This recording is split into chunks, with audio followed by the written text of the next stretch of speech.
ನಮಸ್ತೆ students, welcome to bio studies. ಫೈಲಮ್ಗಳ ಬಗ್ಗೆ ಸ್ಟಡಿ ಮಾಡ್ತಾ ಇದ್ವಿ. ಯಾವ್ಯಾವ ಫೈಲಮ್ ಕಂಪ್ಲೀಟ್ ಆಗಿದೆ? Phylum porifera, coelenterata, ctenophora, platyhelminthes, aschelminthes ಮತ್ತು ಆ್ಯನಿಲಿಡಾ. ನೆಕ್ಸ್ಟ್ ಫೈಲಮ್ ಯಾವುದು? ಫೈಲಮ್ ಆರ್ಥ್ರೋಪೋಡಾ ಅಂದರೆ ಸಂಧಿಪದಿಗಳು. ಈ ಇನ್ವರ್ಟಿಬ್ರೇಟ್ಸ್ಗಳಲ್ಲಿ, ಅಕಶೇರುಕಗಳಲ್ಲಿ ಎಲ್ಲ ಫೈಲಮ್ನ ಕಂಪೇರ್ ಮಾಡಿದರೆ ಅಗದಿ ಜಾಸ್ತಿ ಎನಿಮಲ್ಸ್ಗಳನ್ನು ಹೊಂದಿರುವಂತಹ ಫೈಲಮ್, ಲಾರ್ಜೆಸ್ಟ್ ಫೈಲಮ್ ಯಾವುದು? Phylum arthropoda. So far more number of arthropods have been discovered. ಈ ಆರ್ಥ್ರೋಪೋಡಾಗಳಲ್ಲಿ ಬರುವಂತಹ ಎನಿಮಲ್ಸನ್ನು ಕಂಪೇರ್ ಮಾಡಿದರೆ ಅದರಲ್ಲಿ the more number of animals are the insects. Insects ಅಂದರೆ ನಾವು ಕೀಟಗಳು ಅಂತೀವಲ್ಲ, ಹನಿ ಬಿ ಆಗ್ಬೋದು, ಮಾಸ್ಕಿಟೋ ಆಗ್ಬೋದು. ಸೊ ಇನ್ಸೆಕ್ಟ್ಸ್ ನಂಬರು ಈ ಫೈಲಮ್ನಲ್ಲಿ ಜಾಸ್ತಿ ಇದ್ದಾವೆ and this phylum is the largest phylum. ಸರಿನಾ? ಸೊ ನಮ್ಮ ಫಾರ್ಮ್ಯಾಟ್ ನೆನಪಿದೆಯಾ? First occurrence, then basis of classification, ಅದಾದಮೇಲೆ ಸ್ಪೆಷಲ್ ಫೀಚರ್ಸ್, ರಿಪ್ರೊಡಕ್ಷನ್ ಮತ್ತು ಎಕ್ಸಾಂಪಲ್ಸ್. ನಾವು first coming to the occurrence. So ಆರ್ಥ್ರೋಪೋಡಾಗಳನ್ನು ನಾವು ಎಲ್ಲಿ ಕಾಣ್ಬೋದು? These are found everywhere. So ಎಲ್ಲ ಜಾಗಗಳಲ್ಲಿ ನಾವು ಇವನ್ನ ಕಾಣ್ಬೋದು. Water also and even land also. Okay, so arthropods, they can be seen everywhere. They are seen inside the water. It can be a fresh water or marine water, and even these animals can be seen on the land. Okay, now next, level of organization. So ಯಾವ level ಇರಬೇಕು? ನಾವು almost aschelminthes ಇಂದ organ system level of organisation ಬಗ್ಗೆ ಕಲಿತಾ ಇದ್ವಿ. So ಇಲ್ಲಿಯೂ ಕೂಡ these animals they have organ system level of organisation ಅಂದರೆ ಇವು ಅಂಗವ್ಯವಸ್ಥೆಯನ್ನು ಹೊಂದಿರ್ತವೆ. Organ system level of organisation ನಾವಿಲ್ಲಿ ಬರೆದ್ವಿ ಅಂತಂದರೆ ಸ್ಪೆಷಲ್ ಫೀಚರ್ಸ್ನಲ್ಲಿ ಏನೇನ ಸ್ಟಡಿ ಮಾಡಬೇಕು? Digestive system, excretory system, respiratory system, circulatory ಸಿಸ್ಟಮ್ನ ಬಗ್ಗೆ ನಾವು ಸ್ಟಡಿ ಮಾಡಬೇಕು ಆಮೇಲೆ. Okay, so they have organ system level of organisation. Next point ಯಾವ್ದು ಬರಿತೀವಿ ನಾವು ಯೂಶ್ವಲಿ? Body symmetry. ಹೌದಾ? So these animals they exhibit bilateral symmetry. What do you mean by bilateral symmetry? Only one plane.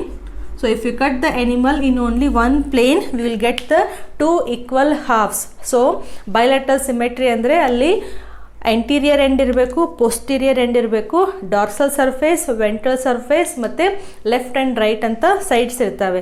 So ಆ ಥರ body ರಚನೆಯನ್ನು ಹೊಂದಿರುವಂತಹ animals bilateral ಸಿಮೆಟ್ರಿಯನ್ನು ತೋರಿಸ್ಕೊಡ್ತವೆ. So arthropods they are also having, ಅಲ್ಲಿ ಪರ್ಫೆಕ್ಟ್ ಹೆಡ್ ಅಂತ ಇರುತ್ತೆ, ಪೋಸ್ಟೀರಿಯರ್ ಎಂಡ್ ಅಂತ ಇರುತ್ತೆ, ಲೆಫ್ಟ್ ಸೈಡ್ ಮತ್ತು ರೈಟ್ ಸೈಡ್, ಡಾರ್ಸಲ್ ಸರ್ಫೇಸ್ ಮತ್ತು ವೆಂಟ್ರಲ್ ಸರ್ಫೇಸ್ ಅಂತ ಇರುತ್ತೆ. ಓಕೆ, ನೆಕ್ಸ್ಟ್ ಇಂಪಾರ್ಟೆಂಟ್ ಈಸ್ ಈ ಲೆವೆಲ್ ಏನಂತಾರೆ ಜರ್ಮ್ ಲೇಯರ್ಸನ್ನು ತಗೊಂಡ್ರೆ again they are triploblastic in nature. What do you mean by this? Triploblastic. The animals are having 3 germ layers. ಯಾವ್ಯಾವುದು 3 germ layers? ಒಳಗಡೆ endoderm ಇರುತ್ತೆ, ಹೊರಗಡೆ ಎಕ್ಟೋಡರ್ಮ್ ಇರುತ್ತೆ. ಇವೆರಡರ ಮಧ್ಯೆ ಮಿಸೋಡರ್ಮ್ ಅನ್ನುವಂತಹ ಲೇಯರು ಕಂಡು ಬರುತ್ತೆ. And these animals they are coelomates. What do you mean by this? Coelomates ಅಂತಂದರೆ true body cavity which is lined by a mesoderm. ಸರಿನಾ? ಬಟ್ ಈ ಬೇರೆ ಆ್ಯನಿಮಲ್, ಬೇರೆ ಸಿಲೋಮೇಟ್ಸ್ಗೆ ಕಂಪೇರ್ ಮಾಡಿದರೆ ಇಲ್ಲಿ ಸಿಲೋಮೇಟ್ ಕಂಡೀಷನ್ ಇದ್ರೂ ಬಾಡಿ ಕ್ಯಾವಿಟಿ ತುಂಬ ರೆಡ್ಯೂಸ್ ಆಗಿ ಜಸ್ಟ್ ರಿಪ್ರೊಡಕ್ಟಿವ್ ಸ್ಟ್ರಕ್ಚರ್ಸಿಗೆ ಮತ್ತು ಎಕ್ಸ್ಕ್ರಿಟರಿ ಸ್ಟ್ರಕ್ಚರ್ಸಿಗೆ ಕವರ್ ಆಗಿ ಬಾಡಿ ಕ್ಯಾವಿಟಿ ಇರುತ್ತೆ. So you can remember, even though they are coelomates, the body cavity is reduced. ಕಡಿಮೆ ಪ್ರಮಾಣದಲ್ಲಿ ಇಲ್ಲಿ ಬಾಡಿ ಕ್ಯಾವಿಟಿ ಕಂಡು ಬರುತ್ತೆ. Okay, and in case of segmentation point we have studied that arthropods they exhibit external segmentation. ಅಂದರೆ body ಒಳಗಡೆ ವಿಭಜನೆ ಆಗಿರೋದಿಲ್ಲ, but ಹೊರಗಡೆಯಿಂದ ನಮಗೆ ಸೆಗ್ಮೆಂಟ್ಸ್ ಥರ ಕಾಣಿಸ್ಬರುತ್ತೆ. So what you can remember? These animals the segmentation is only external. segmentation it is only external. Short ಫಾರ್ಮಲ್ಲಿ ಬರ್ತಿದ್ದೀನಿ. ಓಕೆ, ನಾವು coming to our special features. ಇಲ್ಲಿ ಸ್ಪೆಷಲ್ ಫೀಚರ್ಸ್ ತುಂಬ ಇದ್ದಾವೆ. ಫಸ್ಟ್ ಸ್ಪೆಷಲ್ ಫೀಚರ್ ಏನಂತಂದರೆ, ಈ ಆರ್ಥ್ರೋಪೋಡಾದಲ್ಲಿ ನಾವು ಎನಿಮಲ್ಸನ್ನು ತಗೊಂಡ್ರೆ the body is divisible into 3 parts. Okay, so body ತಗೊಂಡ್ರೆ, ಬಾಡಿ ರಚನೆ ತಗೊಂಡ್ರೆ 3 ಪಾರ್ಟ್ಸ್ ಇರ್ತವೆ. ಮೊದಲನೇದು ಯಾವುದು? Head. Okay, next one is thorax, and third one is abdomen. Okay, so body ರಚನೆ ಹೆಂಗಾಗಿರುತ್ತೆ, ಈ ಹೆಡ್, ಥೊರಾಕ್ಸ್, ಅಬ್ಡಾಮನ್ನ ನಾವು ಕ್ಲಿಯರಾಗಿ ಇನ್ಸೆಕ್ಟ್ಸ್ಗಳಲ್ಲಿ ಕಾಣ್ಬೋದು. ಯಾವುದಾದ್ರೂ ಹನಿಬಿ ತಗೋರಿ ಅಥವಾ ಮಾಸ್ಕಿಟೋ ತಗೋರಿ, ಅಲ್ಲಿ ನಮಗೆ ಈ ಮೂರು ಪಾಯಿಂಟ್ಸ್, ಈ ಮೂರು ಬಾಡಿ ಡಿವಿಷನ್ಸು ಕ್ಲಿಯರಾಗಿ ಕಾಣ್ತವೆ. ಹೆಂಗೆ, ಫಸ್ಟ್ ಒಂದು ಚಿಕ್ಕದಾಗಿ ಹೆಡ್ ಇರುತ್ತೆ, ಹೆಡ್ ಆದಮೇಲೆ ಒಂದು ಸ್ಮಾಲ್ ಥೊರಾಕ್ಸ್ ಇರುತ್ತೆ, ಆಮೇಲೆ ಯೂಶ್ವಲಿ ಎಲಾಂಗೇಟೆಡ್ ಆಗಿ ಒಂದು ರೀಜನ್ ಇರುತ್ತೆ, ಅದನ್ನು ನಾವು ಅಬ್ಡಾಮನ್ ಅಂತ ಕರಿತೀವಿ. So you have to remember the body is divisible into head, thorax and abdomen. Okay, next important point, ಈ ಪೂರ್ತಿ ಬಾಡಿ ಏನದು ಹೆಡ್ ಆಗ್ಬೋದು, ಥೊರಾಕ್ಸ್ ಆಗ್ಬೋದು ಅಥವಾ ಅಬ್ಡಾಮೆನ್ ಆಗ್ಬೋದು, the body is covered by exoskeleton. So skeleton ಅಂದರೆ ಏನಿಟ್ಟು ಬಿಟ್ಕೋಬೇಕು, ಏನೋ ಒಂದು ಹಾರ್ಡ್ ಸ್ಟ್ರಕ್ಚರ್ ಇದೆ ಅಂತ ಅರ್ಥ. ಎಕ್ಸೋ ಅಂದರೆ ಏನು, ಹೊರಗಡೆ ಅಂತ ಅರ್ಥ. ಸೊ ಬಾಡಿ ಹೊರಗಡೆ. ಎಂಡೋಸ್ಕೆಲಿಟನ್ ಅಂತಂದರೆ ಒಳಗಡೆ ಇರುವಂತಹ ಹಾರ್ಡ್ ಪಾರ್ಟಿಕಲ್ಸ್, ಹೌದಾ. ಬಟ್ ಇಲ್ಲಿ ಎಕ್ಸೋಸ್ಕೆಲಿಟನ್ ಅಂದರೆ ಬಾಡಿ ಮೇಲ್ಗಡೆ ಒಂದು ಹಾರ್ಡ್ ಲೇಯರ್ ಇರುತ್ತೆ. That layer is made up of chitin. ಎಲ್ಲಿ ಕಲ್ತಿದ್ವಿ ಈ ವರ್ಡ್ನ ನಾವು? Just remember chitin. ಎಲ್ಲಿ ಕಲ್ತಿದ್ವಿ? Kingdom fungi. The cell wall is made up of chitin ಅಂತ ಕಲ್ತಿದ್ವಿ, ಹೌದಾ. So even in case of phylum arthropoda, the body is externally covered by a layer, a hard layer which is made up of chitin. ಅದಕ್ಕೆ ಅದನ್ನು ಕೈಟಿನಸ್ ಅಂತಲೂ ಕರೀತಾರೆ. Text ಬುಕ್ನಲ್ಲಿ ಕೈಟಿನಸ್ exoskeleton ಅಂತ ಅರ್ಥ. ಸೊ ಹೊರಗಡೆ ಕೈಟಿನನ್ನು ಹೊಂದಿರುವಂತಹ, ಕೈಟಿನ್ ಅನ್ನುವಂತಹ ರಾಸಾಯನಿಕ ವಸ್ತುವನ್ನು ಹೊಂದಿರುವಂತಹ ಒಂದು ಲೇಯರು ಕಂಡು ಬರುತ್ತೆ. ಓಕೆ, ಥರ್ಡ್ ಇಂಪಾರ್ಟೆಂಟ್ ಪಾಯಿಂಟ್ ಏನು ಅಂತಂದರೆ, ಈ ಆರ್ಥ್ರೋಪೋಡಾ ಅಂತ ಯಾಕೆ ಕರೀತಾರೆ? These animals, they have jointed appendages. Okay, appendages ಅಂತಂದರೆ ಏನು? ಈ ಲೆಗ್ ಸ್ಟ್ರಕ್ಚರ್. ಲೆಗ್ ಅಂದರೆ ಏನು ನೆನಪಾಗುತ್ತೆ? ಲೊಕೊಮೋಷನ್, ಚಲಿಸ್ಲಿಕ್ಕೆ ನಮಗೆ ಕಾಲುಗಳಿದ್ದಾವೆ, ಹೌದಾ. ಈ ಎನಿಮಲ್ಗಳಲ್ಲಿ ಚಲಿಸ್ಲಿಕ್ಕೆ ಏನು ಸ್ಟ್ರಕ್ಚರ್ ಇದಾವಲ್ಲ, ಆ ಸ್ಟ್ರಕ್ಚರ್ ಹೆಂಗಿರ್ತವೆ ಅಂದರೆ ಜಾಯಿಂಟೆಡ್ ಇರ್ತವೆ. ಜಾಯಿಂಟೆಡ್ ಅಂತಂದರೆ ಈ ನಿಮ್ಗೆ ಕನ್ಫ್ಯೂಸ್ ಆಗಬಾರ್ದು ಅಂದರೆ, ಫೈಲಮ್ ಎನಿಲಿಡಾದಲ್ಲಿ ನಾವು ನೆರೀಸ್ ಬಗ್ಗೆ ಕಲ್ತಿದ್ವಿ. ನೆರೀಸ್ನಲ್ಲಿ ಏನಿತ್ತು? ಪ್ಯಾರಾಪೋಡಿಯಾ ಅಂತ ಒಂದು ಸ್ಟ್ರಕ್ಚರ್ ಇತ್ತು, ನೆನಪಿದೆ ಅಂತ ಅನ್ಕೋತೀನಿ. ಒಂದು ಫುಲ್ ಬಾಡಿನ ಡ್ರಾ ಮಾಡಿ ನಾವು ಸೆಗ್ಮೆಂಟ್ಸ್ ಮಾಡಿದ್ವಲ್ಲ, ಮೆಟಾಮರಿಕ್ ಸೆಗ್ಮೆಂಟೇಷನ್. ಒಂದೊಂದು ಸೆಗ್ಮೆಂಟಿಗೂ ಆ ಕಡೆ ಮತ್ತು ಈ ಕಡೆ ಸ್ಟ್ರಕ್ಚರ್ಸ್ ಇರುತ್ತೆ. ಇದನ್ನು ನಾವು ಪ್ಯಾರಾಪೋಡಿಯಾ ಅಂತ ಕರಿತೀವಿ. ಅದನ್ನು ಅನ್ಜಾಯಿಂಟೆಡ್ ಅಂತ ಹೇಳಿದ್ವಿ. ಅನ್ಜಾಯಿಂಟೆಡ್ ಅಂತಂದ್ರೆ ಏನು? ಒಂದೇ ಒಂದು ಸ್ಟ್ರಕ್ಚರು, ಅದು ಪೂರ್ತಿಯಾಗಿ ಒಂದೇ ಒಂದು ಸ್ಟ್ರಕ್ಚರ್, ಅದನ್ನು ಪ್ಯಾರಾಪೋಡಿಯಾ ಅಂತ ಕರಿತೀವಿ. ಇಲ್ಲೇನಾಗುತ್ತೆ? Jointed appendages. ಹೆಂಗೆ ಜಾಯಿಂಟೆಡ್ ಅಪೆಂಡೇಜಸ್? ಇವಾಗ ನೋಡಿ, ಇಲ್ಲೊಂದು ಲೆಗ್ ಇದೆ ಅಂತ ಇಮ್ಯಾಜಿನ್ ಮಾಡಿ. ಓಕೆ, ಇದು ಒಂದು ಲೆಗ್ಗು. ಜಾಯಿಂಟೆಡ್ ಅಂತಂದರೆ ಏನು?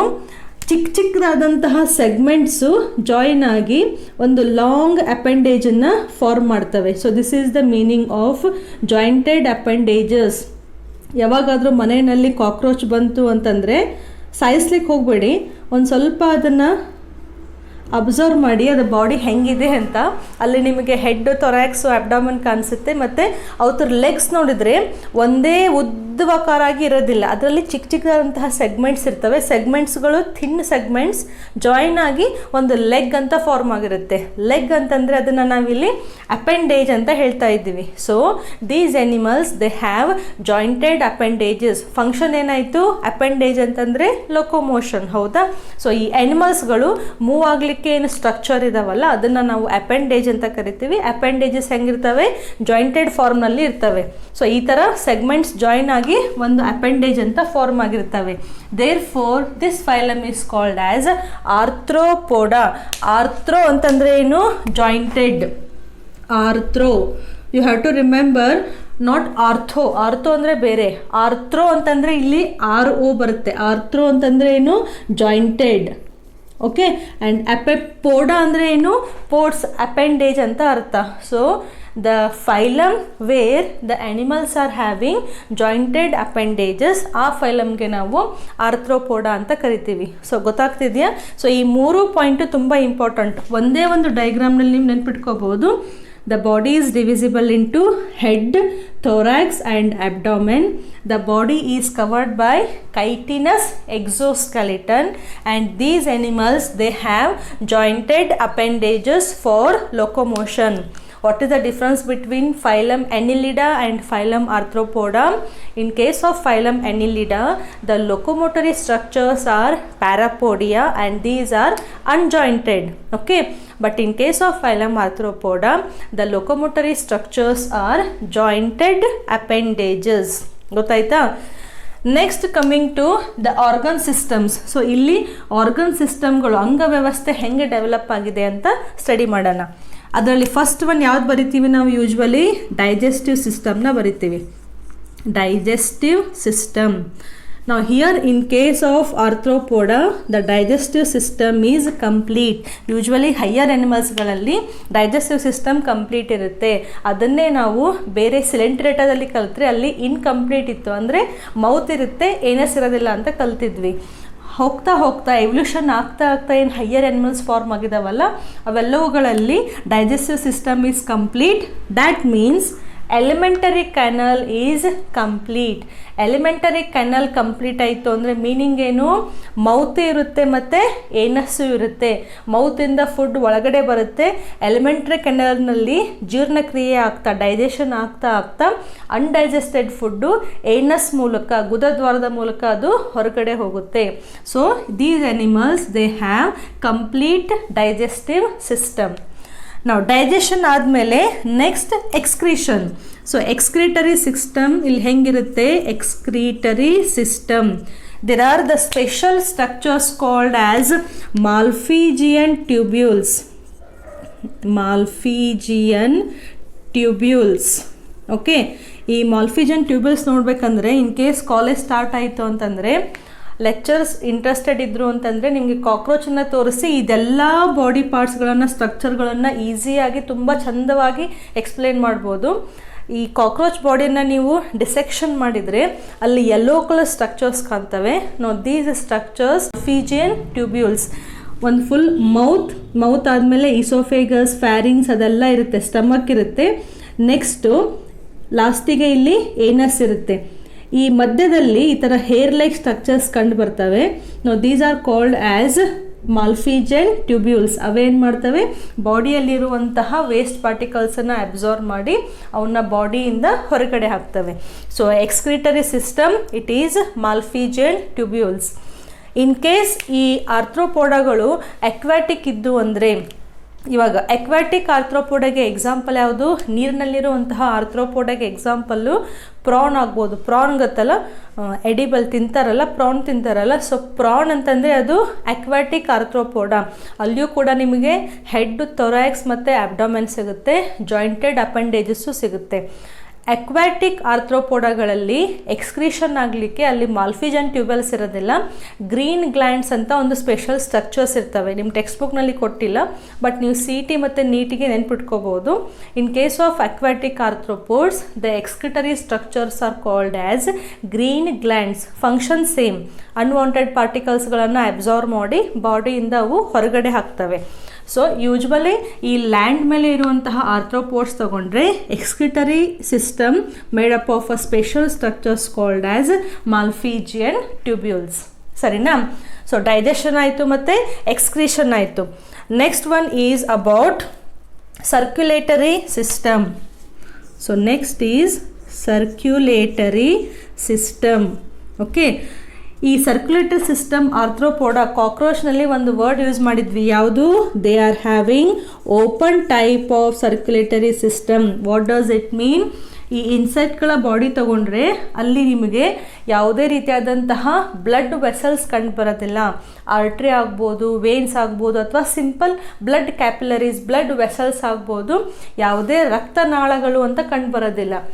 ಹಾರ್ಟಿಂದ ಬ್ಲಡ್ ಪಂಪ್ ಆಯಿತು ಅಂದರೆ ಅದು ಡೈರೆಕ್ಟಾಗಿ ಬಾಡಿ ಪೂರ್ತಿ ತುಂಬ್ಕೊಂಡ್ಬಿಡುತ್ತೆ. ಸೊ ಬಾಡಿ ಪೂರ್ತಿ ತುಂಬ್ಕೋಯ್ತು ಅಂದರೆ ಆ ಬಾಡಿನಲ್ಲಿರುವಂತಹ ಸೆಲ್ಸು, ಟಿಶ್ಯೂಸು, ಆರ್ಗನ್ಸು ಎಲ್ಲವೂ ಆ ಬ್ಲಡ್ನಲ್ಲೇ ಮುಳುಗ್ಬಿಡ್ತವೆ. So that is the meaning of open type of circulatory system. ಚಾನಲ್ನ ಫಸ್ಟ್ ಟೈಮ್ ನೋಡ್ತಾ ಇದ್ದರೆ ಪ್ಲೀಸ್ ಸಬ್ಸ್ಕ್ರೈಬ್ ಮಾಡಿ, ಮುಂಚೆ ಇರುವಂತಹ ಎಲ್ಲ ವಿಡಿಯೋಸನ್ನು ನೋಡಿ, ನೋಟ್ಸನ್ನು ಕೂಡ ರೆಫರ್ ಮಾಡಿ.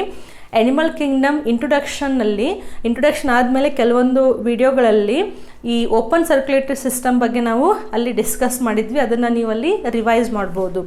So this phylum Arthropoda, the animals are having open type of circulatory system and here the blood is colourless. Blood is colourless. Okay, ಯಾಕೆ ಬ್ಲಡ್ ಕಲರ್ಲೆಸ್? ಯಾಕಂತಂದರೆ ಇಲ್ಲಿ ಪಿಗ್ಮೆಂಟ್ಸ್ ಅಂತ ಇರೋದಿಲ್ಲ. ಇವಾಗ ನಮ್ಮ ಬಾಡಿ ತೊಗೊಂಡ್ರೆ ಬ್ಲಡ್ನಲ್ಲಿ ವಿ ಹ್ಯಾವ್ ಹಿಮೋಗ್ಲೋಬಿನ್ ಅಂದರೆ ಅದು ರೆಡ್ ಕಲರ್ ಇರುತ್ತೆ, therefore the blood appears as red. But here in case of arthropoda ಅಲ್ಲಿ ಹಿಮೋಗ್ಲೋಬಿನ್ ಇರೋದಿಲ್ಲ, ಅದಕ್ಕೆ the blood is colourless and such type of blood is called as hemolymph ಅಂತಲೂ ಕರೀತಾರೆ. ಹೀಮೋಲಿಂಫ್. So where do you find the hemolymph? It is found in the phylum Arthropoda. ಅದಕ್ಕೆ ನೀವು ಕಾಕ್ರೋಚನ್ನು ಸಾಯಿಸಿದರೆ ಅಲ್ಲಿ ಯಾವುದೂ ನಿಮಗೆ ರೆಡ್ ಕಲರ್ ಬ್ಲಡ್ ಅಂತ ಕಾಣಿಸೋದಿಲ್ಲ. Okay, because the blood is here colourless and it is called as hemolymph. Okay, next one circulatory system ಆದಮೇಲೆ the next is about the respiratory system. Respiratory structures. ನಾವು ಇಲ್ಲಿ ರೆಸ್ಪಿರೇಷನ್ ಮಾಡಲಿಕ್ಕೆ ಬೇರೆ ಬೇರೆ ರೀತಿಯಾದಂತಹ ಸ್ಟ್ರಕ್ಚರ್ಗಳನ್ನು ನಾವು ನೋಡ್ಬೋದು. ಅಕ್ವಾಟಿಕ್ ಆರ್ಥ್ರೋಪೋಡಗಳಲ್ಲಿ ಬೇರೆ ಇರ್ತವೆ, ಲ್ಯಾಂಡ್ ಮೇಲೆ ಇರುವಂತಹ ಆರ್ಥ್ರೋಪೋಡ್ಗಳಲ್ಲಿ ಬೇರೆ ಇರ್ತವೆ, ಇನ್ಸೆಕ್ಟ್ಗಳಲ್ಲಿ ಬೇರೆ ರೀತಿಯಾದಂತಹ ಈ ಉಸಿರಾಟದ ಕ್ರಿಯೆಯನ್ನು ಹೆಲ್ಪ್ ಮಾಡಲಿಕ್ಕೆ ಸ್ಟ್ರಕ್ಚರ್ಸ್ ಬೇರೆ ಬೇರೆ ಇರ್ತವೆ. ಕಾಮನ್ ಆಗಿ ಅವೆಲ್ಲ ಸ್ಟ್ರಕ್ಚರ್ಸನ್ನು ನಾವು ಹೆಸರು ಬರೆದ್ರೆ the first one is about the Gilles.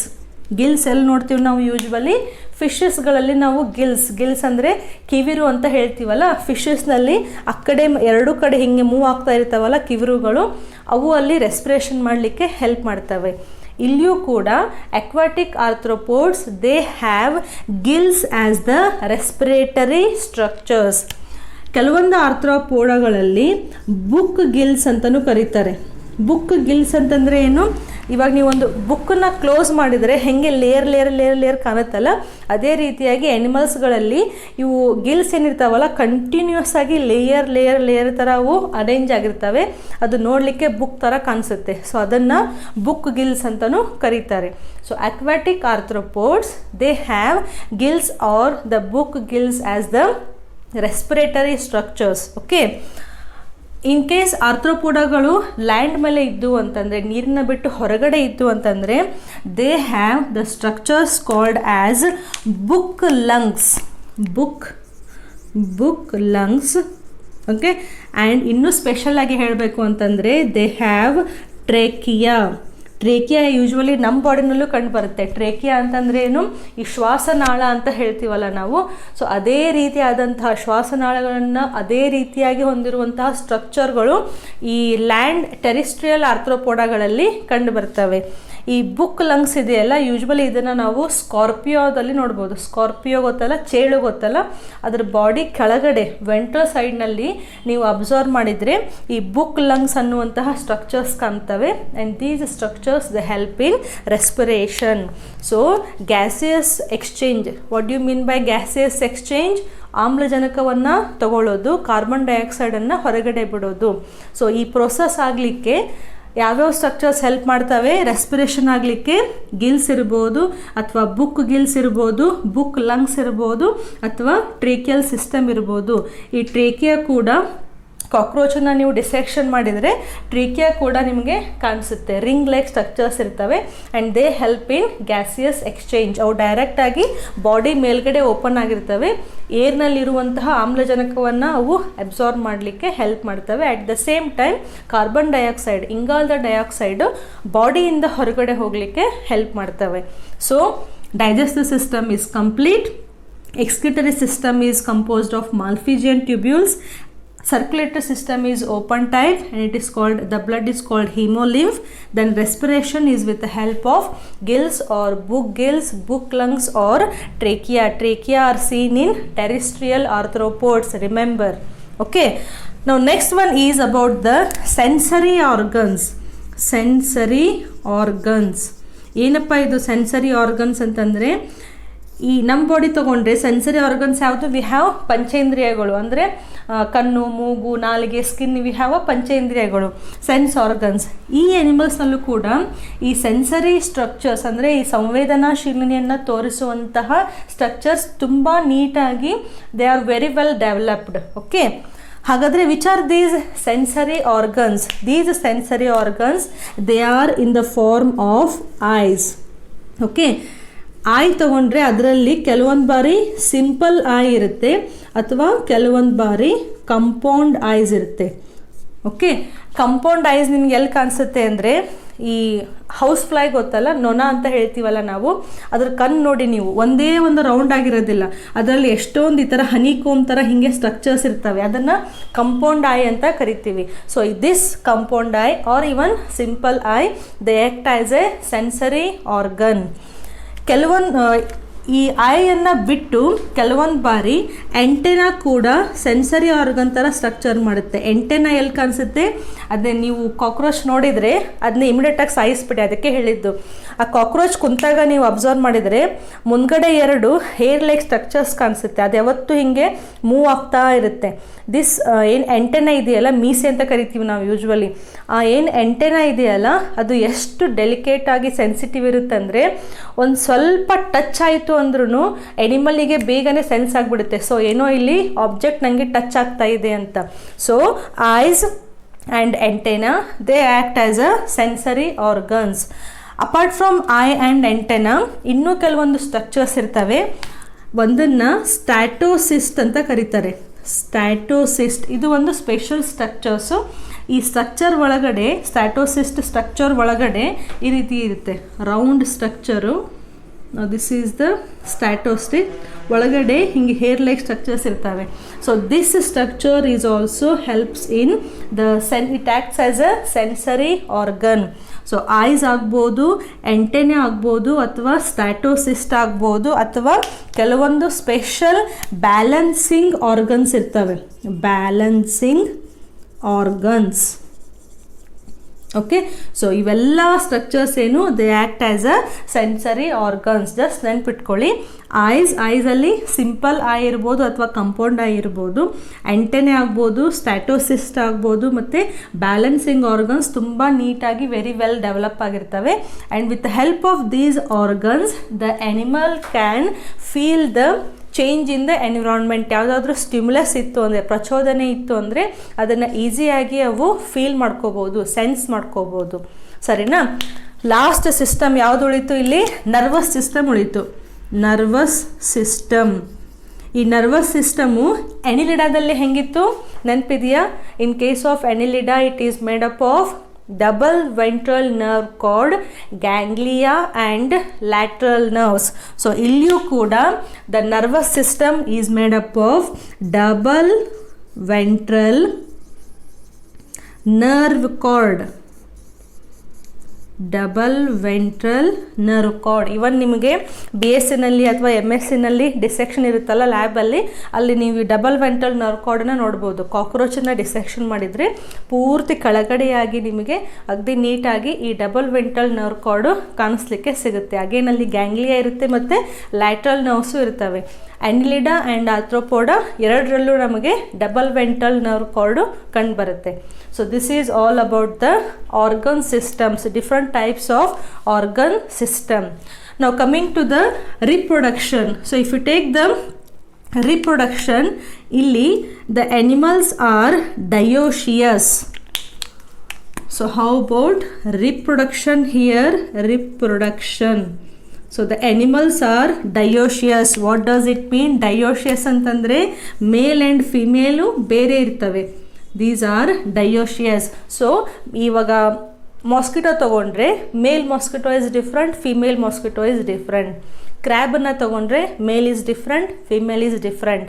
Honey bee ತೊಗೊಂಡ್ರೆ ಅಲ್ಲಂತೂ ಪೂರ್ತಿ ಹನಿ ಕೊಂಬೆ ಇರುತ್ತೆ, ಡಿಫ್ರೆಂಟ್ ಟೈಪ್ಸ್ ಇರ್ತವೆ ಅಲ್ಲಿ. So the animals of phylum arthropoda they are dioecious and fertilization is always internal. Fertilization it is always internal ಅಂತಂದರೆ ಏನು, ಬಾಡಿ ಒಳಗಡೆ. ಸೊ ಇಲ್ಲಿ ಡಯೋಶಿಯಸ್ ಕಂಡೀಷನ್ ಇತ್ತು ಅಂತಂದರೆ ಫೀಮೇಲ್ ಬಾಡಿ ಒಳಗಡೆ ಸ್ಪರ್ಮು ಮತ್ತು ಎಗ್ಗು ಫ್ಯೂಸ್ ಆಗ್ತವೆ. ಫ್ಯೂಸ್ ಆಗಿ ಅಲ್ಲಿ ಝೈಗೋಟನ್ನು ಫಾರ್ಮ್ ಮಾಡ್ತವೆ. ಹೌದಾ? ಈ ಆರ್ಥ್ರೋಪೋಡಾಗಳು ಯಾವತ್ತು ಓವಿ ಪ್ಯಾರಸ್ ಇರ್ತವೆ. ಓವಿ ಪ್ಯಾರಸ್ ಹೊಸ ವರ್ಡ್ ಇದು. ಹೌದಾ? ಓವಿ ಪ್ಯಾರಸ್ ಅಂದರೆ ಏನು? ಓವಾ ಅಂದರೆ ಏನು? ಎಗ್ ಅಂತ ಅರ್ಥ. ಸೊ ಈ animals these are egg laying animals. ಅಂದರೆ ಇವು ಎಗ್ಗಳನ್ನು ಪ್ರೊಡ್ಯೂಸ್ ಮಾಡ್ತವೆ. ಎಗ್ ಯಾವಾಗ ಪ್ರೊಡ್ಯೂಸ್ ಆಗುತ್ತೆ? ಫರ್ಟಿಲೈಸೇಷನ್ ಆಗಿ ಈ ಫಿಮೇಲ್ ಬಾಡಿ ಒಳಗಡೆ ಸ್ಪರ್ಮು ಮತ್ತು ಎಗ್ ಫ್ಯೂಸ್ ಆಯಿತು ಅಂತಂದರೆ ಅಲ್ಲಿ ಅವು ಅದೇನು ಫರ್ಟಿಲೈಸೇಷನ್ ಆಗಿ ಝೈಗೋಟ್ ಫಾರ್ಮ್ ಆಗುತ್ತಲ್ಲ, ಆ ಝೈಗೋಟು ಅಲ್ಲೇ ಬಾಡಿ ಒಳಗಡೆನೇ ಅದು ಡೆವಲಪ್ ಆಗೋದಿಲ್ಲ. ಅದು ಫರ್ಟಿಲೈಸೇಷನ್ ಆದಮೇಲೆ ಆ ಫರ್ಟಿಲೈಸ್ಡ್ ಎಗ್ಗನ್ನು, ರಿಮೆಂಬರ್ ಫರ್ಟಿಲೈಸ್ಡ್ ಎಗ್, ಫಲೀಕರಣ ಆದಂತಹ ಎಗ್ಗನ್ನು ಅವು ಬಿಡುಗಡೆ ಮಾಡ್ತವೆ, ಬಾಡಿಯಿಂದ ಹೊರಗೆ ಹಾಕ್ತವೆ. ಆಮೇಲೆ ಆ ಫರ್ಟಿಲೈಸ್ಡ್ ಎಗ್ಗು ಡೆವಲಪ್ ಆಗುತ್ತೆ. So these are the egg laying animals. ಮೊಟ್ಟೆಯನ್ನು ಇಡುವಂತಹ ಎನಿಮಲ್ಸ್ಗಳು. ಬಟ್ ದೊಡ್ಡದಾಗಿರೋದಿಲ್ಲ, ಚಿಕ್ಕದಾದಂತಹ ಮೊಟ್ಟೆಗಳನ್ನು ಇವು ಇಡ್ತವೆ. Okay, next development. So development ತಗೊಂಡ್ರೆ ಡೆವಲಪ್ಮೆಂಟ್ ಇಲ್ಲಿ ಎರಡು ಪಾಸಿಬಿಲಿಟೀಸ್ ಇದೆ. ಒಂದು ಡೈರೆಕ್ಟ್ ಡೆವಲಪ್ಮೆಂಟ್ ಆಗ್ಬೋದು, ಇನ್ನೊಂದು indirect development. So direct development or it can be indirect development. So larva stage ಮೂಲಕ ಹಾದು ಅದು ಅಡಲ್ಟ್ ಎನಿಮಲನ್ನು ಫಾರ್ಮ್ ಮಾಡ್ಬೋದು, ಅಥವಾ ಡೈರೆಕ್ಟಾಗಿ ಎಗ್ಗಿಂದ ಹೊಸ ಎನಿಮಲ್ಲು ಫಾರ್ಮ್ ಆಗ್ಬೋದು. ಸೊ ರೀಪ್ರೊಡಕ್ಷನಲ್ಲಿ ಹೊಸ ವರ್ಡ್ ಯಾವುದು? ಓವಿ ಪ್ಯಾರಸ್. ಅಂದರೆ ಎಗ್ ಲೇಯಿಂಗ್ ಕಂಡೀಷನ್, ಮೊಟ್ಟೆ ಇಡುವಂತಹ ಒಂದು ಕ್ರಿಯೆಗೆ ನಾವು ಓವಿ ಪ್ಯಾರಸ್ ಅಂತ ಕರಿತೀವಿ. So this is all about the structure and the important features of phylum Arthropoda. Arthropoda is the first, it is the largest phylum. ನೆನ್ಪಿಟ್ಕೊಳ್ಳಿ. Okay, and majority of these animals are insects. ಈ ಕೆಲವೊಂದು ಎಕ್ಸಾಂಪಲ್ಸ್ಗಳನ್ನು ಕೊಟ್ಟಿದ್ದಾರೆ ನಿಮಗೆ.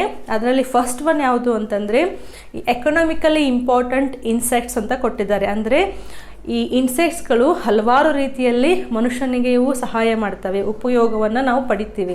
ಅದರಲ್ಲಿ 3 important ಕೊಟ್ಟಿದ್ದಾರೆ. ಯಾವುದ್ಯಾವುದು? ಮೊದಲನೇದ್ದು honeybee. ಹನಿಬಿಯಿಂದ ನಮಗೇನು ಉಪಯೋಗ? ಎಲ್ಲರಿಗೂ ಗೊತ್ತಿರುವಂಥದ್ದೇ. ಹನಿಬಿಯಿಂದ ನಾವು ಹನಿಯನ್ನು, ಜೇನುತುಪ್ಪವನ್ನು ತಯಾರಿಸಿ ಅದರದ್ದು ಮೆಡಿಸಿನಲ್ ಇಂಪಾರ್ಟೆನ್ಸ್ ಜಾಸ್ತಿ ಇದೆ ಅಂತ ನಾವು ಅದನ್ನು ಕನ್ಸ್ಯೂಮ್ ಮಾಡ್ತೇವೆ. ಸೊ ಫಸ್ಟ್ ಇನ್ಸೆಕ್ಟ್ ಯಾವುದು? ಹನಿಬಿ. ಸೆಕೆಂಡ್ ಒನ್ ಯಾವುದು ಅಂತಂದರೆ ಸಿಲ್ಕ್ ವರ್ಮ್ ಅಂದರೆ ಏನು? ಬಾಂಬೆಕ್ಸ್ ಮೋರಿ, ರೇಷ್ಮೆ ಹುಳು. ಸೊ ರೇಷ್ಮೆ ಹುಳಿಯಿಂದ ನಾವು ಈ ರೇಷ್ಮೆ ಅನ್ನುವಂತಹ ಥ್ರೆಡ್ಡನ್ನು, ಸಿಲ್ಕ್ ಥ್ರೆಡ್ಡನ್ನು ನಾವು ಎಕ್ಸ್ಟ್ರಾಕ್ಟ್ ಮಾಡಿ ಅದರಿಂದ ಸಿಲ್ಕ್ ಕ್ಲಾತನ್ನು ನಾವು ಪ್ರೊಡ್ಯೂಸ್ ಮಾಡ್ತೀವಿ. ಸೊ ಅದು ಕೂಡ ಇಂಪಾರ್ಟೆನ್ಸ್ ಆಯಿತು. ಯಾವುದು? Silk worm. ಇದನ್ನು ಬಾಂಬೆಕ್ಸ್ ಮೋರಿ ಅಂತಲೂ ಕರೀತಾರೆ. ಥರ್ಡ್ ಒನ್ ಯಾವುದು? Lac insects, laccifer. Lac insect ಅಂತಂದರೆ ಇದು ಕೂಡ ಒಂದು ರೀತಿಯಾದಂತಹ ಇನ್ಸೆಕ್ಟು. ಕಟ್ಟಿಗೆಗಳಿಗೆ, ಗಿಡಗಳಿಗೆ ಇದು ಅಂಟ್ಕೊಂಡು ಬೆಳೀತಾ ಇರುತ್ತೆ. And this insect it produces a substance called lac ಅನ್ನುವಂತಹ ಒಂದು ಕೆಮಿಕಲನ್ನು ಈ ಇನ್ಸೆಕ್ಟ್ಗಳು ಪ್ರೊಡ್ಯೂಸ್ ಮಾಡ್ತವೆ. ಈ ಲ್ಯಾಕನ್ನು ತಗೊಂಡು ನಾವೇನು ಮಾಡ್ತೀವಿ? ವುಡ್ ಪಾಲಿಷ್ ಬರುತ್ತಲ್ಲ, ವಾರ್ನಿಷ್ ಅಂತ ಕರೀತಾರೆ. ವುಡ್ ಪಾಲಿಷ್ ಪ್ರೊಡ್ಯೂಸ್ ಮಾಡಲಿಕ್ಕೆ, ಮ್ಯಾನುಫ್ಯಾಕ್ಚರ್ ಮಾಡಲಿಕ್ಕೆ ಈ ಲ್ಯಾಕ್ ಕೆಮಿಕಲನ್ನು ಯೂಸ್ ಮಾಡ್ಕೋತೀವಿ. ಈವನ್ ಕೆಲವೊಂದು ಬಾರಿ ಬ್ಯಾಂಗಲ್ಸ್ ಮಾಡಲಿಕ್ಕೆ ಕೂಡ ಈ ಲ್ಯಾಕನ್ನು ನಾವು ಉಪಯೋಗ ಮಾಡ್ಕೋತೀವಿ. ಸೊ ಎಕ್ಸಾಂಪಲ್ಸ್ಗಳಲ್ಲಿ ಎಕನಾಮಿಕ್ ಇಂಪಾರ್ಟೆನ್ಸ್ ಆಫ್ ಇನ್ಸೆಕ್ಟ್ಸ್ನಲ್ಲಿ ನಮಗೆ ಉಪಯೋಗವಾಗುವಂತಹ ಕೀಟಗಳು ಯಾವ್ಯಾವು? ಒಂದು honeybee, second one is honeybee, silk worm and lack insect. Okay, ಅದಾದಮೇಲೆ ಬರುವಂಥದ್ದು ವೆಕ್ಟರ್ಸ್ ಅಂತ ಹೇಳಿದ್ದಾರೆ. ವೆಕ್ಟರ್ಸ್ ಅಂತಂದರೆ ಏನು? ಮೀಡಿಯೇಟರ್ ಅಂತ ಅರ್ಥ. ಎದುರು ಮೀಡಿಯೇಟರು? ಈ ರೋಗಗಳನ್ನು ಹರಡಲಿಕ್ಕೆ ಕೆಲವೊಂದು ಇನ್ಸೆಕ್ಟ್ಸ್ಗಳು ಮೀಡಿಯೇಟರ್ ಥರ ವರ್ಕ್ ಮಾಡ್ತವೆ. ಸೊ ಅವು ಎಕ್ಸ್ಪೆಷಲಿ ಯಾವುದು? ಅದರಲ್ಲಿ ಮಾಸ್ಕಿಟೋ ನಮಗೆ ಗೊತ್ತೇ ಇದೆ. ಮಾಸ್ಕಿಟೋ ಕಚ್ಚಿತು ಅಂದರೆ ರೋಗ ಬರುತ್ತೆ ಅಂತ ನಮಗೆ ಅಷ್ಟಂತೂ ಗೊತ್ತಿದೆ. ಈ ಮಾಸ್ಕಿಟೋಸ್ಗಳಲ್ಲಿ ಹಲವಾರು ಸ್ಪೀಸೀಸ್ ಇದ್ದಾವೆ. ಎಕ್ಸ್ಪೆಷಲಿ ನಿಮ್ಮ ಟೆಕ್ಸ್ಟ್ ಬುಕ್ ಪ್ರಕಾರ ಇಲ್ಲಿ 3 ಸ್ಪೀಸೀಸನ್ನು ಕೊಟ್ಟಿದ್ದಾರೆ. ನಾನು ಇಲ್ಲಿ ಬರಿತಾ ಇಲ್ಲ, ಯಾಕಂದರೆ ಈ ಪಾಯಿಂಟ್ಸ್ ನಿಮಗೆ ರಿವಿಷನ್ ಮಾಡಲಿಕ್ಕೆ ಇರಲಿ ಅಂತ. ಟೆಕ್ಸ್ಟ್ ಬುಕ್ಕನ್ನು ಓಪನ್ ಮಾಡಿ ಇಟ್ಕೊಂಡು ವಿಡಿಯೋವನ್ನು ನೋಡ್ಬೋದು. ಅಲ್ಲಿ ಎಕ್ಸಾಂಪಲ್ಸ್ ನಿಮಗೆ ನೀಟಾಗಿ ಕೊಟ್ಟಿದ್ದಾರೆ. ವೆಕ್ಟರ್ಸ್ನಲ್ಲಿ 3 ಮಾಸ್ಕಿಟೋಸನ್ನು ಕೊಟ್ಟಿದ್ದಾರೆ. ಒಂದು ಎಡೀಸ್, ಒಂದು ಕ್ಯೂಲೆಕ್ಸ್ ಆ್ಯಂಡ್ ಇನ್ನೊಂದು ಎನಾಫಿಲಿಸ್ ಮಾಸ್ಕಿಟೋ ಅಂತ ಇದೆ. ಹೌದಾ? ಈ ಎನಾಫಿಲಿಸ್ ಮಾಸ್ಕಿಟೋ ಅಂತಂದರೆ ಮಲೇರಿಯಾ ರೋಗವನ್ನು ಹರಡುವಂತಹ ಮಾಸ್ಕಿಟೋ. ಕ್ಯೂಲೆಕ್ಸ್ ಅಂತಂದರೆ ಬ್ರೈನ್ಗೆ ಸಂಬಂಧಪಟ್ಟಂತಹ ರೋಗವನ್ನು, ಎನ್ಸೆಫಾಲಿಟಿಸ್ ಅಂತ ಒಂದು ರೋಗ ಇದೆ, ಅದನ್ನು ಹರಡುವಂತಹ ಮಾಸ್ಕಿಟೋಸ್ ಯಾವುವು? ಕ್ಯೂಲೆಕ್ಸ್. ಎಡೀಸ್ ಅಂತಂದರೆ ಈ ಎಡೀಸ್ಗಳು ಡೆಂಗ್ಯೂ ರೋಗವನ್ನು ಹರಡ್ತವೆ. ಸೊ ವೆಕ್ಟರ್ಸ್ಗಳಲ್ಲಿ 3 ಟೈಪ್ಸ್ ಆಫ್ ಮಾಸ್ಕಿಟೋಸನ್ನು ನೀವು ನೆನ್ಪಿಟ್ಕೋಬೇಕು. ಓಕೆ, ಅದಾದಮೇಲೆ ಯಾವುದಿದೆ? ಗ್ರಿಗೇರಿಯಸ್ ಪೆಸ್ಟ್ ಅಂತ ಒಂದು ವರ್ಡ್ ಇದೆ. ಪೆಸ್ಟ್ ಅಂದರೆ ಏನು? ಕೀಟಗಳು ಅಂತಂದರೆ ನಮಗೆ ಹಾನಿಕಾರಿ ಮಾಡುವಂತಹ ಕೀಟಗಳನ್ನು ನಾವು ಪೆಸ್ಟ್ ಅಂತ ಕರಿತೀವಿ. ಈ ಗ್ರಿಗೇರಿಯಸ್ ಪೆಸ್ಟ್ ಅಂತಂದರೆ ಏನು? ಈ ಎಕ್ಸಾಂಪಲ್ ಯಾವುದು? ಲೋಕುಸ್ಟ್ ಅಂತಂದರೆ ನಾವು ಜಿಟ್ಟೆ ಅಂತ ಹೇಳ್ತೀವಲ್ಲ, ಹಾರ್ತಾವಲ್ಲ, ಆ ಚಿಟ್ಟೆ ಬೇರೆ. ಚಿಟ್ಟೆ ಅಂದರೆ ಬಟರ್ಫ್ಲೈ ಕೂಡ ಇದೇ ಫೈಲಮ್ ಆರ್ಥ್ರೋಪೋಡ. ಲೊಕುಸ್ಟ್ ಅಂತಂದರೆ ಗ್ರಾಸ್ ಹಾಪರ್ ಅಂದರೆ ಈ ಹುಲ್ಲಿನಿಂದ ಹುಲ್ಲಿಗೆ, ಅದು ಗಿಡದಿಂದ ಗಿಡಕ್ಕೆ ಹಾರ್ತಾ ಇರುತ್ತಲ್ಲ, ಜಿಟ್ಟೆ ಅಂತ ಕರಿತೀವಲ್ಲ, ಇದನ್ನು ಗ್ರಿಗೇರಿಯಸ್ ಪೆಸ್ಟ್ ಅಂತ ಕರೀತಾರೆ. ಸೊ ಎದಕ್ಕೆ ಅಂತಂದರೆ ಇವು ಫುಲ್ಲು ಒಂದು ಗ್ರೂಪ್ನಲ್ಲಿ ಕಂಡು ಬರ್ತವೆ, ಸಿಂಗಲ್ ಆಗಿ ಅಲ್ಲ, ಫುಲ್ಲು ಗ್ರೂಪ್ನಲ್ಲಿ ಕಂಡು ಬರ್ತವೆ. ಆ್ಯಂಡ್ ಯಾವುದಾದ್ರೂ ಹೊಲಗಳಲ್ಲಿ ಹೋಗಿ ಇವು ಬೆಳೆಗಳನ್ನು ನಾಶ ಆಗುವಷ್ಟು ತಿಂತಾ ಇರ್ತವೆ ಕಂಟಿನ್ಯೂಸ್ ಆಗಿ. ಸೊ ಬೆಳೆಗಳನ್ನು ಇವು ನಾಶ ಮಾಡ್ತವೆ. ಅದಕ್ಕೆ ನಾವು ಪೆಸ್ಟ್ ಅಂತ ಅಲ್ಲಿ ವರ್ಡನ್ನು ಯೂಸ್ ಮಾಡ್ತಾ ಇರೋದು. ಸೊ ಗ್ರಿಗೇರಿಯಸ್ ಪೆಸ್ಟ್ ಯಾವುದು? ಲೊಕುಸ್ಟ್ ಅಂದರೆ ಗ್ರಾಸ್ ಹಾಪರ್. ಯಾವ ಫೈಲಮ್ ಆರ್ಥ್ರೋಪೋಡ. ಓಕೆ, ಅದಾದಮೇಲೆ ಲಾಸ್ಟಿಗೆ ನಿಮಗೆ ಯಾವುದು ಎಕ್ಸಾಂಪಲ್ ಕೊಟ್ಟಿದ್ದಾರೆ ಅಂತಂದರೆ ಲಿವಿಂಗ್ ಫಾಸಿಲ್. ಇಲ್ಲಿ ತೆಗೆದಿದೆ ನೋಡಿ, ಲಿವಿಂಗ್ ಫಾಸಿಲ್ ಎಕ್ಸಾಂಪಲ್ ಯಾವುದು? ಲಿಮ್ಯುಲಸ್. ಇದಕ್ಕೆ ಹಾರ್ಸ್ ಶೂ ಕ್ರ್ಯಾಬ್ ಅಂತಲೂ ಕರೀತಾರೆ. What is the meaning of living fossil? Living fossil ಅಂದರೆ ಏನು? ಫಾಸಿಲ್ ಅಂದರೆ ಏನು? ಪಳಿಯುಳಿಕೆ ಅಂತ ಅರ್ಥ. ಇವಾಗ ಡೈನೋಸಾರ್ಸದ್ದು ನಮಗೆ ಫಾಸಿಲ್ ಸಿಗುತ್ತೆ, ಪಳಿಯುಳಿಕೆ ಸಿಗುತ್ತೆ. ಅದರ ಅರ್ಥ ಏನು? ಯಾವುದೋ ಒಂದು ಕಾಲದಲ್ಲಿ ಡೈನೋಸಾರ್ನಂತಹ ಜೀವಿಗಳು ಬದುಕಿದ್ದು ಅಂತ ನಮಗೆ ಆ ಪಳಿಯುಳಿಕೆಗಳಿಂದ, ಫಾಸಿಲ್ಸ್ಗಳಿಂದ ಅರ್ಥ ಆಗುತ್ತೆ. ಹೌದಾ? ಸೊ ಫಾಸಿಲ್ಸ್ ಅಂದರೆ ನಮಗೇನು? ಅವು ಯಾವಾಗೋ ಬದುಕಿದ್ದು ಇವಾಗ ಸತ್ತು ಹೋಗಿದ್ದಾವೆ. ಆ ಸತ್ತು ಹೋಗಿದಂತಹ ಬಾಡಿ ಪಾರ್ಟ್ಸನ್ನು ನಾವು ಇವಾಗ ಫಾಸಿಲ್ ಅಂತ ಕರಿತಾ ಇದ್ದೀವಿ. ಸೊ ಫಾಸಿಲ್ ಅಂದರೆ ಅದು ಡೆಡ್ ಆರ್ಗ್ಯಾನಿಸಮ್ ಅಂತ. ಇಲ್ಲಿ ಅಪೋಸಿಟ್ ವರ್ಡ್ ಲಿವಿಂಗ್ ಫಾಸಿಲ್ ಅಂತ ಹೇಳ್ತಾ ಇದ್ದೀವಿ. ಲಿವಿಂಗ್ ಫಾಸಿಲ್ ಅಂತ ಎದಕ್ಕೆ ಹೇಳ್ತಾ ಇದ್ದೀವಿ?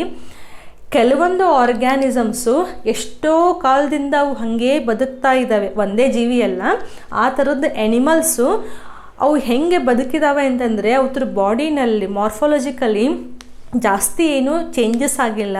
ಸೊ ಕೆಲವೊಂದು ಆರ್ಗ್ಯಾನಿಸಮ್ಸು ಎಷ್ಟೋ ವರ್ಷಗಳವರೆಗೂ ತಮ್ಮದೇ ಆದಂತಹ ಏನು ಬಾಡಿ ಸ್ಟ್ರಕ್ಚರ್ ಇದ್ದಾವಲ್ಲ ಅದನ್ನೇ ಅವು ಮೇಂಟೈನ್ ಮಾಡಿಕೊಂಡು ಈಗಲೂ ಕೂಡ ಆ ಆರ್ಗ್ಯಾನಿಸಮ್ಸ್ಗಳನ್ನು, ಎನಿಮಲ್ಸ್ಗಳನ್ನು ನಾವು ಕಾಣ್ಬೋದು. Therefore they are called as living fossils. So living fossils ಅನ್ನುವಂತಹ ಆರ್ಗ್ಯಾನಿಸಮ್ಸ್ ವರ್ಡ್ ಬಂತು ಅಂತಂದರೆ ಈ ಆರ್ಗ್ಯಾನಿಸಮ್ಸ್ಗಳು ತುಂಬ ವರ್ಷಗಳಿಂದ ಭೂಮಿ ಮೇಲೆ ಇದ್ದಾವೆ ಅಂತ ಅರ್ಥ. ತುಂಬ ವರ್ಷಗಳು ಅಂತಂದರೆ 100-200 ಅಂತ ಇಮ್ಯಾಜಿನ್ ಮಾಡಬೇಡಿ. ಈ ಲಿಮ್ಯುಲಸ್ ತೊಗೊಂಡ್ರೆ ಈ ಆರ್ಗ್ಯಾನಿಸಮು ಸುಮಾರು 445 ಮಿಲಿಯನ್ ಇಯರ್ಸಿಂದನೂ ಈ ಅನಿಮಲ್ ಇದೆ ಅಂತ ರೆಕಾರ್ಡ್ ಇದೆ. 445 ಮಿಲಿಯನ್ ಇಯರ್ಸ್ ಹಿಂದ್ಗಡೆ ಡೈನೋಸಾರ್ಸು ಇರಲಿಲ್ಲ ಇನ್ನೂ. ಸೊ ಅಲ್ಲಿಂದ ಅಷ್ಟು ಕಾಲದ ಹಿಂದಿನಿಂದಲೂ ಈ ಎನಿಮಲ್ಸು ಲ್ಯಾಂಡ್ ಮೇಲೆ ಇದ್ದಾವೆ, ಏನು ಚೇಂಜಸ್ ಆಗದೇ ಹಾಗೆ ಇದ್ದಾವೆ. So therefore limulus is called as a living fossil. ಯಾವ ಫೈಲಮ್ನಲ್ಲಿ ಬರುತ್ತೆ? Phylum arthropoda. ಸೊ ಆರ್ಥ್ರೋಪೋಡ ಅಗ್ದಿ ಲಾರ್ಜೆಸ್ಟ್ ಫೈಲಮ್ಮು. ಅದಕ್ಕೆ ಇದರ ಎಕ್ಸ್ಪ್ಲೇಷನು ಫುಲ್ ಜಾಸ್ತಿ ಆಗಿದೆ, ಬಟ್ ಕನ್ಫ್ಯೂಸ್ ಮಾಡ್ಕೋಬೇಡಿ. ಎಲ್ಲ ಪಾಯಿಂಟ್ಸನ್ನು ಒಂದು ಸತಿ ರಿವಿಷನ್ ಮಾಡಿ. ನಾನು ಇಲ್ಲಿ ಡ್ರಾ ಮಾಡಿರುವಂಥದ್ದು ಹನಿಬಿ ಅಂತೂ ಗೊತ್ತಿದೆ, ಓಕೆ, ಜೇನುಹುಳು. Next one mosquito. ಅದಕ್ಕೆ ಮಾಸ್ಕಿಟೋ ಕುಂತಾಗೂ ನೋಡ್ಬೋದು, ಅಲ್ಲಿ ನಿಮಗೆ ಹೆಡ್, ಥೊರಾಕ್ಸ್, ಅಬ್ಡಾಮೆನ್ ಮತ್ತು ಜಾಯಿಂಟೆಡ್ ಅಪೆಂಡೇಜಸ್ ಕಾಣಿಸ್ತವೆ. Next one locust. ಇದೇ ಗ್ರಾಸ್ ಹಾಪರ್. ಲೊಕುಸ್ಟ್ ಅಂದರೆ ಎಲ್ಲಿ ಕಲ್ತ್ವಿ ನಾವು? ಗ್ರಿಗೇರಿಯಸ್ ಪೆಸ್ಟ್ ಅನ್ನುವಂಥ ಹೆಡ್ಡಿಂಗ್ನಲ್ಲಿ ಕಲ್ತಿದ್ವಿ. ಲಾಸ್ಟ್ ಒನ್ ಯಾವುದು? ಲಿಮ್ಯುಲಸ್. ಲಿಮ್ಯುಲಸ್ ಅಂತಂದರೆ ಇದು living fossil. Okay, so all this is about the phylum Arthropoda. ಬೇಕಂದರೆ ನೀವು ಫೋಟೋನು ತಕ್ಕೋಬೋದು ಸ್ಕ್ರೀನ್ಶಾಟ್ ಆಗಿ, ರೆಫರ್ ಮಾಡಲಿಕ್ಕೆ ಯೂಸ್ ಆಗುತ್ತೆ. ಓಕೆ, ಸೊ ಕ್ವಿಕ್ಕಾಗಿ ಆರ್ಥ್ರೋಪೋಡ ಇವು ಕಾಮನ್ ಕ್ಯಾರೆಕ್ಟರ್ಸ್ ಅಂತೂ ಈಸಿಯಾಗಿದ್ದಾವೆ. Organ system level triploblastic, coelomates and segmentation only external, ಹೊರಗಡೆ ಸೆಗ್ಮೆಂಟೇಷನ್ ಇರುತ್ತೆ, ಒಳಗಡೆ ಏನೂ ಇರೋದಿಲ್ಲ.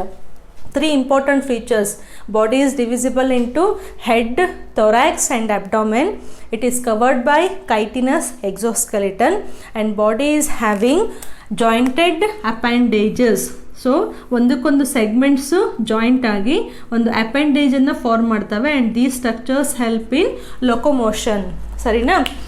Next, digestive system complete, excretion, Malpighian tubules, circulatory system is open type. Revision ಇದೆ ಅಂತ ಫಾರ್ವರ್ಡ್ ಮಾಡಿ ಮುಂದೆ ಓಡಿಸ್ತಾ ನೋಡಬೇಡಿ, ರಿವಿಷನ್ ಕೂಡ ತುಂಬ ಇಂಪಾರ್ಟೆಂಟ್ ಇರುತ್ತೆ. ವರ್ಡ್ಸ್ ಎಷ್ಟು ಸಲ ನೀವು ಕೇಳ್ತಿರಲ್ಲ ಅಷ್ಟು ಪರ್ಫೆಕ್ಟ್ ಆಗುತ್ತೆ. ಬ್ಲಡ್ ಕಲರ್ಲೆಸ್ ಇರುತ್ತೆ, therefore it is called as ಹಿಮೋಲಿಂಫ್.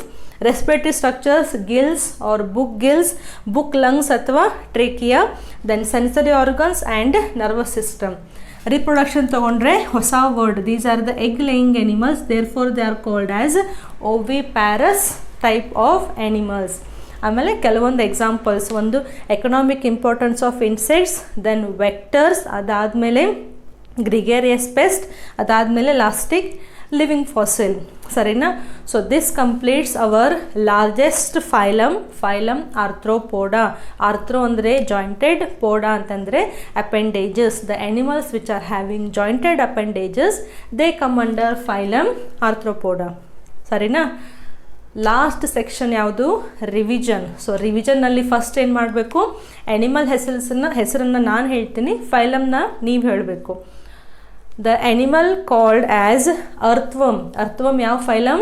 Annelida, Planaria, Platyhelminthes, Encyclostoma, Escalmanthus, Hydra, Coelenterata, Pleurobranchia, which phylum? Ctenophora, Euspongia. Spongilla ಈಸಿಯಾಗಿ ಹೇಳ್ಬಿಡ್ತಾರೆ ಯಾಕಂದರೆ ಹೆಸರಿನಲ್ಲೇ ಇದೆ. ಸ್ಪಾಂಜಸ್ ಅಂದರೆ porifera. Next one, jellyfish, which phylum? Coelenterata. Ctenoplana, which phylum? Ctenophora. Tapeworm and liver fluke, which phylum? Platyhelminthes. Then Wuchereria, which phylum? Escalmanthus.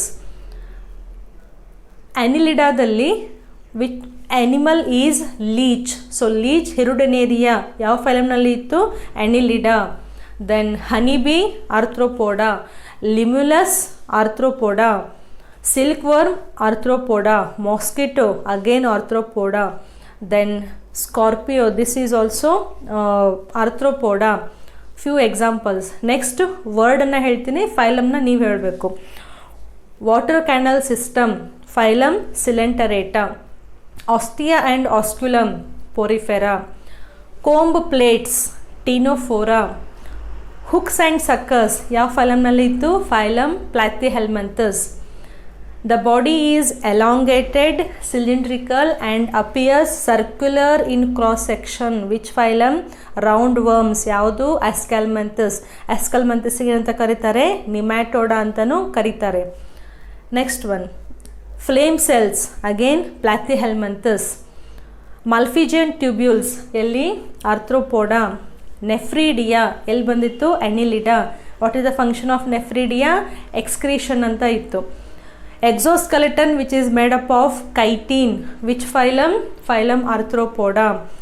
Skeleton which is made up of spicules and spongin fibers, ಯಾವ ಫೈಲಮು? Phylum Porifera. Polyp and medusa stage ಯಾವುದು? Coelenterata. Metagenesis, which animal? Phylum ಅಲ್ಲ, which animal? Obelia. What is metagenesis? Polyp stage ಮತ್ತು medusa stage alternate ಆಗಿ ಆಗ್ತಾ ಇರ್ತವೆ life ಸೈಕಲ್ನಲ್ಲಿ, that is metagenesis. Sexual dimorphism ಎಲ್ಲಿ ಬಂದಿತ್ತು? Phylum Escalmanthus. What do you mean by sexual dimorphism?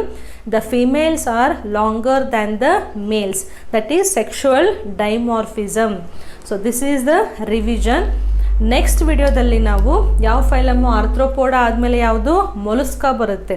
So ಮೊಲುಸ್ಕಾ ಬಗ್ಗೆ ನಾವು ನೆಕ್ಸ್ಟ್ ಫೈಲಮ್ನಲ್ಲಿ ಕಲಿಯೋಣ. ಸೊ ಇದೆಲ್ಲ ಸ್ಟ್ರಕ್ಚರ್ಸನ್ನು ಅಥವಾ ಈ ಪಾಯಿಂಟ್ಸ್ಗಳನ್ನು ರಿವಿಷನ್ ಮಾಡಿ, ಸ್ಪೆಲ್ಲಿಂಗ್ಗಳನ್ನು ಪ್ರಾಕ್ಟೀಸ್ ಮಾಡಿ, ಡಿಸ್ಕ್ರಿಪ್ಷನ್ ಬಾಕ್ಸ್ನಲ್ಲಿ ನೋಟ್ಸ್ ಇದೆ ಅದನ್ನು ಕೂಡ ರೆಫರ್ ಮಾಡಿ. ಇಲ್ಲಿಯವರೆಗೂ ಫುಲ್ ಲೆಸನನ್ನು ಪರ್ಫೆಕ್ಟಾಗಿ ರಿವೈಸ್ ಮಾಡ್ತಾ ಇರಿ. Will meet again in the next video with the phylum Mollusca. Till then stay safe. Thank you for watching.